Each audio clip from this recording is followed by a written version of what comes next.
লজ্জা ইমানের অঙ্গ, কিন্তু আজকাল লজ্জা এবং শালীনতা আমাদের মধ্য থেকে হারিয়ে যাচ্ছে। রাস্তার মোড়ে, সামাজিক যোগাযোগ মাধ্যমে কিংবা বাস্তব জীবনেও কোথাও লজ্জার প্রতিফলন আমাদের মাঝে আজ নেই। রাসূল সাল্লাল্লাহু আলাইহি ওয়াসাল্লাম বলেছেন, যদি তোমার লজ্জা না থাকে, যা ইচ্ছা তাই করতে পারো। আমাদের সমাজের বাস্তব চিত্র আজ খুব করুণ। বেহায়াপনা ও অশ্লীলতা খুব বেশি বৃদ্ধি পেয়েছে। নারী ও পুরুষের পর্দাহীনতা বেড়েছে। সামাজিক যোগাযোগ মাধ্যমে অনৈতিক কন্টেন্ট জনপ্রিয় হচ্ছে। আপনি আমার এই ভিডিওটাই দেখুন, কয়টা লাইক বা কয়টা ভিউজ আমরা পাই।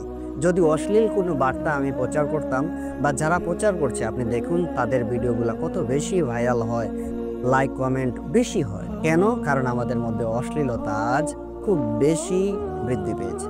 এক্ষেত্রে আমাদের করণীয় হবে লজ্জাশীলতা ও শালীনতা আমাদেরকে বৃদ্ধি করতে হবে। নিজের চরিত্র ও দৃষ্টিকে সংযুক্ত রাখতে হবে। সমাজকে সুষ্ঠু সংস্কৃতির দিকে এগিয়ে নিয়ে যেতে হবে। লজ্জা ইমানের অঙ্গ, যার মধ্যে লজ্জা নেই তার ইমানের ঘাটতি রয়েছে। আসুন আমরা লজ্জাশীলতা বজায় রাখি আর অন্যদেরকেও শেখাই।